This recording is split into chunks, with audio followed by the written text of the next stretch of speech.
Wahai api, menjadi dinginlah dan menjadi keselamatanlah bagi Ibrahim. Bangsa Babilonia adalah bangsa yang tidak mempercayai Allah. Mereka justru menyembah bintang-bintang.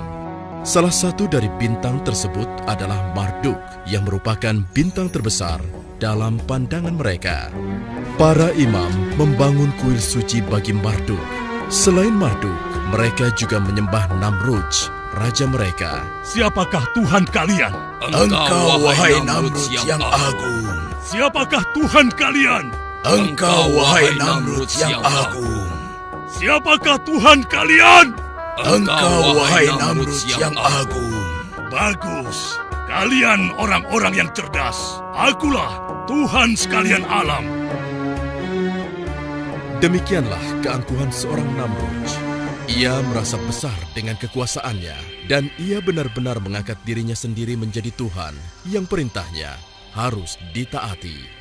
Sampai pada suatu ketika dalam sebuah pertemuan agung dengan para peramal, salah seorang di antara mereka menyampaikan,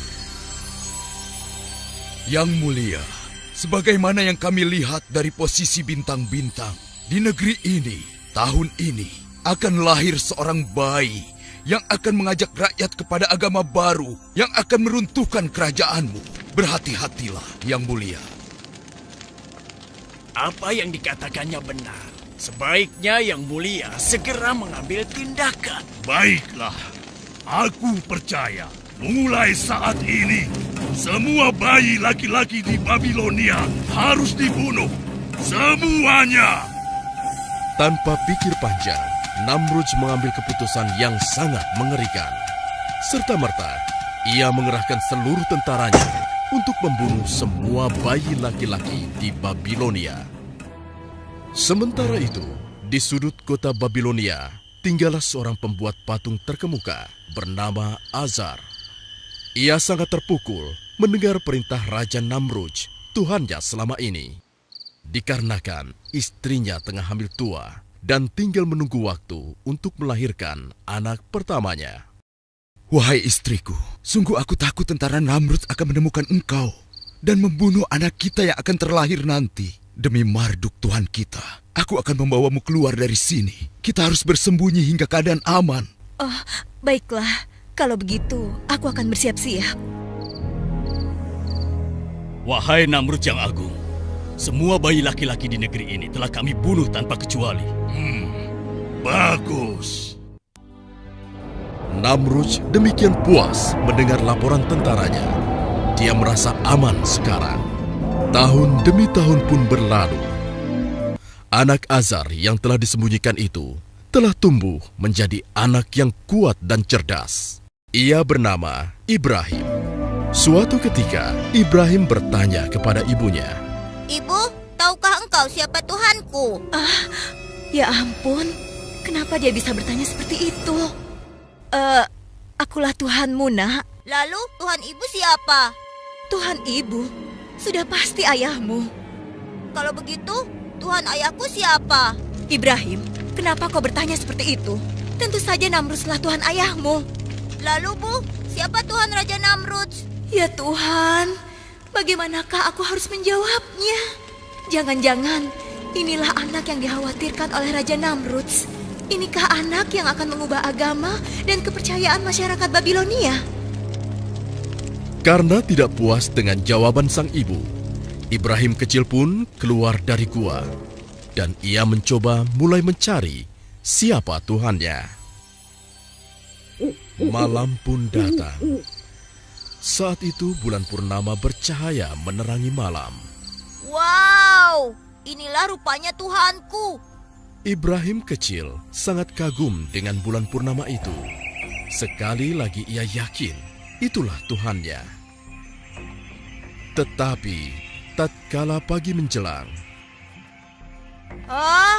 Kenapa dia menghilang? Kemana sinarnya tadi? Dia pasti bukan Tuhan. Wow, ini pasti Tuhanku. Indah sekali. Besar dan sangat terang. Pasti dia kuat sekali. Tetapi malam pun datang. Pasti dia juga bukan Tuhan. Tuhan tidak mungkin pergi. Demikianlah, Ibrahim kecil merenung dari hari ke hari. Ia mencari siapa Tuhannya.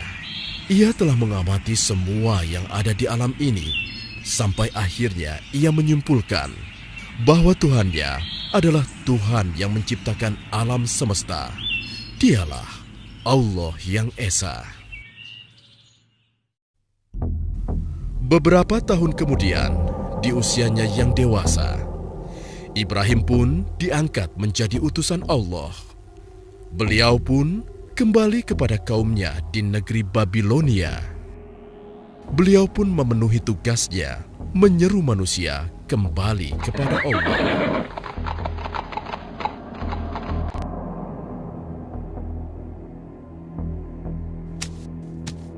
Wahai kaumku, kenapa kalian sembah patung ini? Bukankah ia tidak dapat mendengar, juga tidak dapat bergerak dan membantu kesulitan kalian? Tolong kalian berpikir saja. Biarkan saja dia. Semoga Allah memberi petunjuk. Wahai kaumku, keluarlah dari semua kebodohan ini. Tidak ada gunanya kalian menyembah semua patung yang ada. Ia tidak bisa menolong kalian. Wahai Ibrahim, ini warisan nenek moyang kita yang selama ini kita anggap suci. Kau hendak menghina nenek moyang kita. Aku tidak menghina. Aku hanya mengajak kepada kebenaran yang sesungguhnya. Kebenaran seperti apa yang kau maksudkan, Ibrahim? Sembahlah oleh kalian Allah yang Esa yang menciptakan kita, batu-batu itu, dan alam semesta ini. Celaka engkau Ibrahim. Engkau ingin mengganti Tuhan kita selama ini dengan Tuhanmu yang baru. Lalu akan engkau apakan Tuhan-Tuhan ini? Mereka hanya batu belaka. Kalian harus menghancurkannya. Benar-benar gila kau Ibrahim. Engkau ingin menghancurkannya. Terkutuk engkau. Marduk akan menghukummu. Aku tidak takut. Aku berlindung kepada Allah, karena dialah yang harus kita takuti. Aku ingin mengetuk hati kalian. Bukalah hati kalian. Hai Ibrahim, kau tidak lebih suci daripada kami. Hentikan ocehanmu. Aku tidak akan berhenti menyeru kalian kepada kebenaran. Dengarkan dan renungi kata-kataku. Tinggalkanlah patung-patung tidak berguna itu. Omong kosong. Jika engkau terus menghina Tuhan kami akan menghajarmu, wahai Ibrahim. Semoga Allah mengampuni dan memberi petunjuk kepada kalian. Demikianlah, Nabi Ibrahim terus berdakwah tak kenal lelah, menyeru kaumnya agar meninggalkan patung-patung itu dan menyembah hanya kepada Allah saja. Namun, sebagian besar dari kaumnya mengingkari hingga suatu ketika. Nah, inilah saat yang tepat. Kuil ini sedang tidak dijaga. Seluruh penduduk tengah sibuk berpesta. Akan aku hancurkan patung-patung ini agar kaumku sadar bahwa patung-patung ini tidak memiliki daya sedikitpun. Semoga kesesatan ini sirna dari negeri Babylon.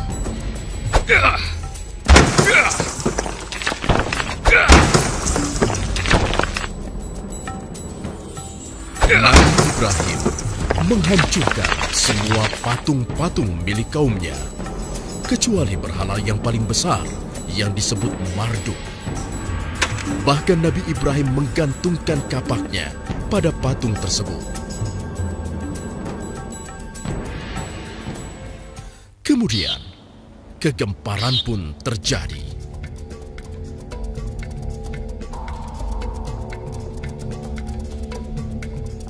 Apa yang telah terjadi di sini? Kenapa Tuhan-Tuhan kita hancur begini? Siapa yang melakukannya? Hanya Marduk yang tidak disentuh. Lihat, hanya Marduk yang utuh. Wahai Itsar yang agung, siapakah yang menghina engkau seperti ini? Mimpikah yang kita lihat ini? Celakalah kita semua. Siapa yang melakukan ini? Jangan-jangan Ibrahim. Karena hanya dia yang berniat melakukan hal ini. Kita seret dia ke sini. Betul, betul. Seret saja dia. Ayo seret. Seluruh penduduk negeri Babilonia gempar.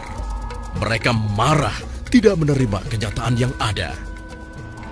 Dan mereka sepakat kemarahan itu harus ditumpahkan. Hei Ibrahim, pasti engkau yang telah melakukan ini semua. Mengaku sajalah. Mengapa kau tuduh aku? Mengapa tidak yang lain? Jangan mengelak kau Ibrahim. Hanya kau yang memiliki niatan seperti itu. Apakah kalian sudah menanyakan pada sosok yang memegang kapak? Kau sudah gila. Mana bisa dia berbicara? Apalagi bergerak menghancurkan patung yang lain. Nah, apabila mereka tidak dapat bergerak, apalagi menolong dirinya sendiri, mengapa kalian masih menyembahnya? Jangan ceramahi kami, Ibrahim. Aku hanya ingin menyadarkan kalian, menyelamatkan kalian dari dosa dan kesesatan ini. Tidakkah kalian menyadarinya? Para pendeta dan penduduk tidak dapat membantah ucapan Nabi Ibrahim. Namun, kesesatan sudah merasuki mereka. Bukannya tersadar, mereka malah menjebloskan Nabi Ibrahim ke dalam penjara. Wahai Ibrahim, aku harap kau menyukai tempat ini. Kau seharusnya belajar untuk tidak bermain-main dengan Tuhan kami. Sekarang berjalan dan bergeraklah. Raja Namrud akan memberikan hadiah kepadamu. Kaukah yang telah membawa agama baru dan Tuhan baru? Kaukah yang telah menghina rakyat Babilonia dan juga para tuhannya? Apakah kau juga yang telah meragukan kekuasaan dan ketuhananku? Jawab! Hah? Aku hanyalah seorang utusan Allah, dan aku hanya menyeru kepada kebenaran yang diperintah oleh Tuhanku. Siapa Tuhanmu? Sehebat apa dia? Katakan! Tuhanku, dialah yang menghidupkan dan mematikan. Hanya itu? Aku pun dapat melakukannya.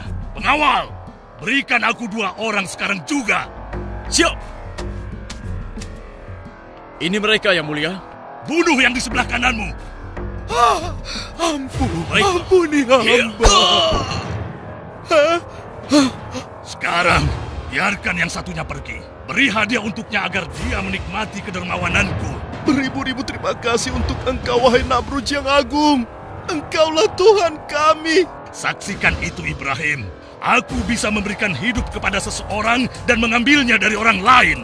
Kini coba kau terbitkan matahari di sebelah barat, sebagaimana Tuhanku telah menerbitkannya di sebelah timur setiap pagi. Kau masih juga meragukan ketuhananku. Beraninya kau menghinaku, Ibrahim. Aku tidak bermaksud menghina. Jika kau memang Tuhan, kau pasti bisa melakukan apa yang kukatakan. Kurang ajar. Kau pantas disiksa. Pengawal, bakar dia. Bakar saja. Bakar saja dia. Betul. Siksa! Siksa saja dia! Siksa!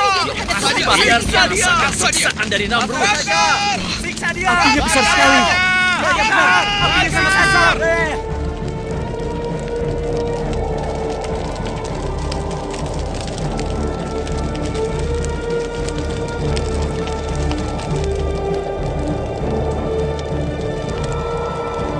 Ya Allah, aku berserah diri kepadamu.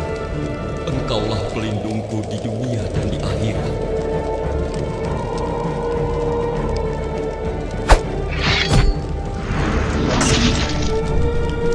Hasbunallah wa ni'mal wakil.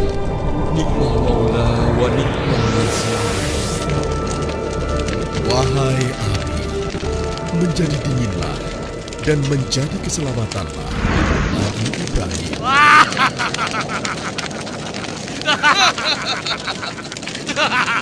Rasakan siksaan Namrud. Dia yang menghukum penghina dan penentang Tuhan-Tuhan kita. Wahai rakyat Babilonia, penghina Tuhan kita telah dimusnahkan. Oleh karena itu, Raja Namrud telah menyiapkan pesta untuk kita semua. Bersenang-senanglah kalian. Begitulah rakyat Babilonia bersuka cita dengan dibakarnya Nabi Ibrahim. Namun, seiring dengan padamnya api, keajaiban terjadi. Ya Tuhan, lihatlah. Apa itu? Bukankah itu Ibrahim? Iya, terbakar. itu terbakar ya. Seluruh rakyat Babilonia terkejut. Ini kejadian yang sangat ajaib. Meskipun demikian, masih saja sebagian besar dari mereka mengingkari kebenaran yang dibawa oleh Nabi Ibrahim.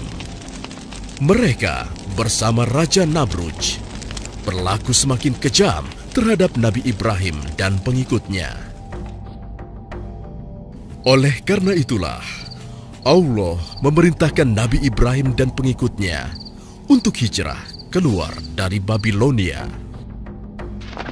Setelah kepergian Nabi Ibrahim dan pengikutnya meninggalkan negeri Babilonia, turunlah azab Allah atas Namrudz dan penduduknya yang ingkar di Babilonia.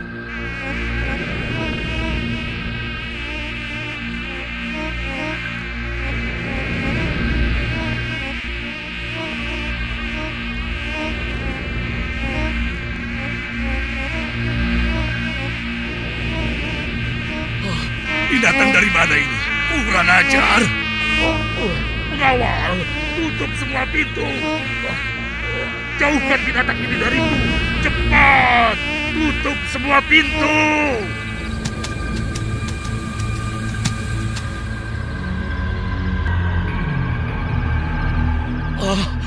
Mengapa bisa begini?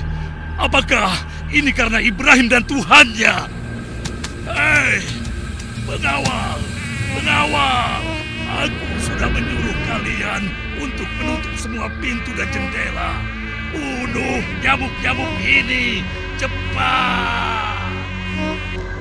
Raja Namrudz berteriak-teriak seperti orang kesurupan. Dia harus menghadapi serangan nyamuk, binatang kecil yang menjadi sangat berbahaya pada saat itu. Pengawalnya kebingungan, tidak mampu berbuat apa-apa. Nyamuk itu begitu ganas menyerang Raja Namrudz. Sampai akhirnya, seekor nyamuk masuk ke dalam otaknya.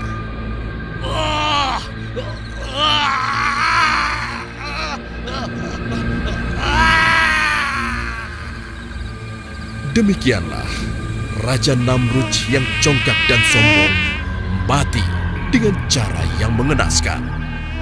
Seekor nyamuk dengan izin Allah Subhanahu wa Ta'ala masuk ke dalam otaknya dan mengakhiri hidupnya yang penuh dengan dosa.